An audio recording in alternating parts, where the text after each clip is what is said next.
Ben, it's been about a month since we last squared off here for a First Coast face-off. Look at us, two Irish children with nice burns and tans. How's it going? I step outside for like 45 seconds. It's like, whoop, whoop, need to go back in. It's a little toasty out there.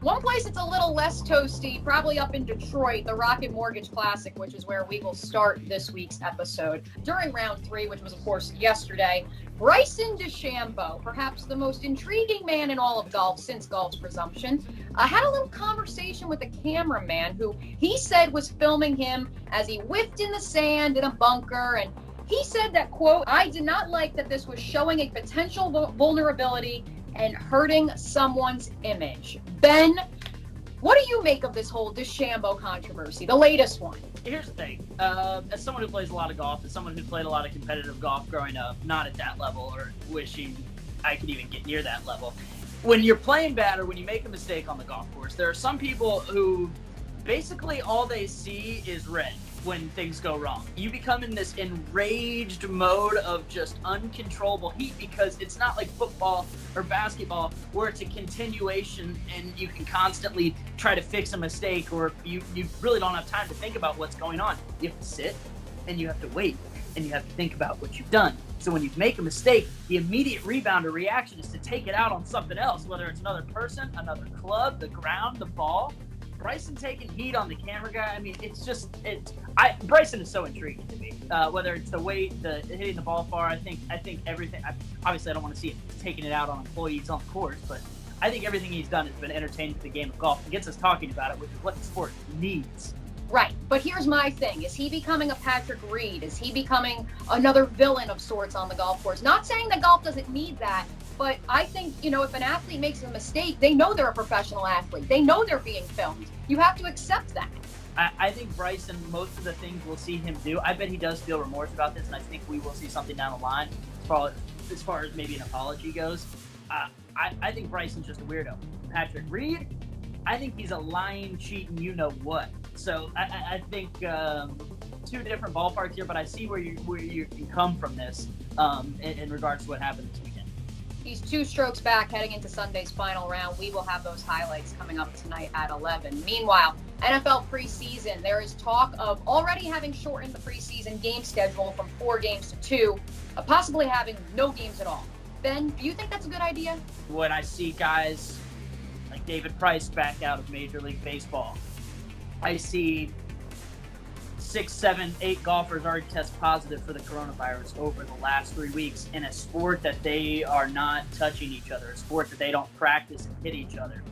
Look, what's going to happen in National Football League or college football when it's a Thursday night and the entire quarterback room for a team tests positive?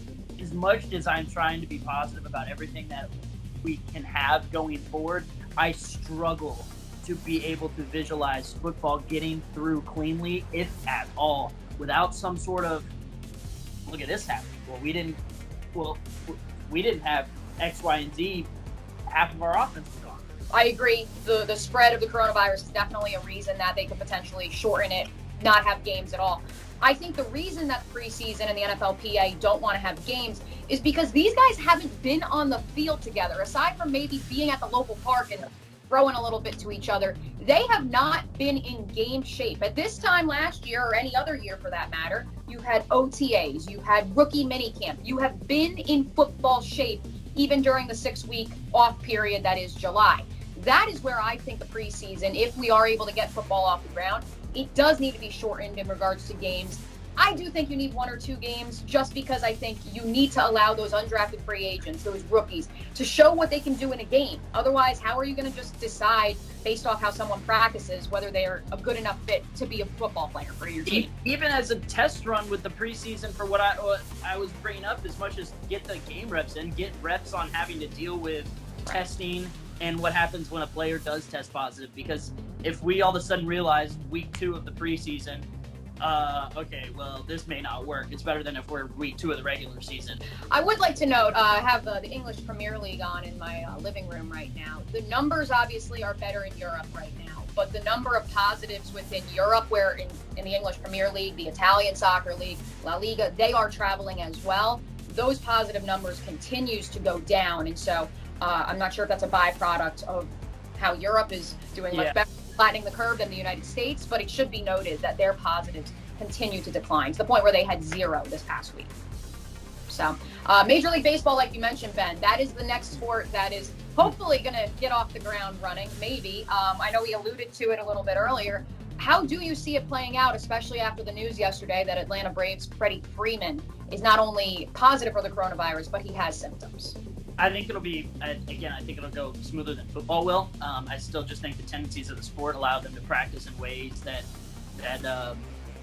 can kind of keep it contained. If someone on the team does get it, you may not see it spread to 13, 14 guys right away. I still think the travel aspect of it is going to be very interesting. Not as smooth as the PGA Tour and the NBA, but I don't think it's going to be as drastic as what I think we're going to see come football season. But the Trevor Bauer shirt, can we see that? Were we going to talk about that at all? Yeah, we're going to talk about that. We need to end on something positive. My question is, as we take a look now at the new shirt that the Cincinnati Reds pitcher is sporting these days, of course referencing the 2017 World Series champion Astros. Can we call them that? I don't know. Ben, if baseball does indeed get off the ground running come August, we've forgotten about the Astros scandal that began 2020. We all forgot. Are people going to throw at them? This is just like this week when the Patriots released the statement that they were getting punished by the NFL, and they signed Cam Newton within the hour of that happening. And of course, the talk is Cam Newton, and this is obviously not the same, but coronavirus is covering the hate of the Astros. We didn't get the full spread of spring training. We didn't get that opening day peg session. I mean, Vegas had the number of Astros getting hit by a baseball like 20 more than the history of the sport had ever seen. The players will not forget. We may forget, but when the players get back out there, they ain't gonna forget, because it's still a bitter taste for a lot of those guys. And as a Dallas boy, I wouldn't mind buying one of those T-shirts. I think the Astros are most grateful that because the schedule will be regionalized, they will not be facing the Cincinnati Reds until at earliest the World Series in October. So don't have to worry about facing Trevor Bauer. So at least they have that going for them. Give me the universal DH and give me the Rangers against the Astros as soon as possible. We'll have baseball soon enough, and we will have golf and NASCAR highlights coming up tonight at 11.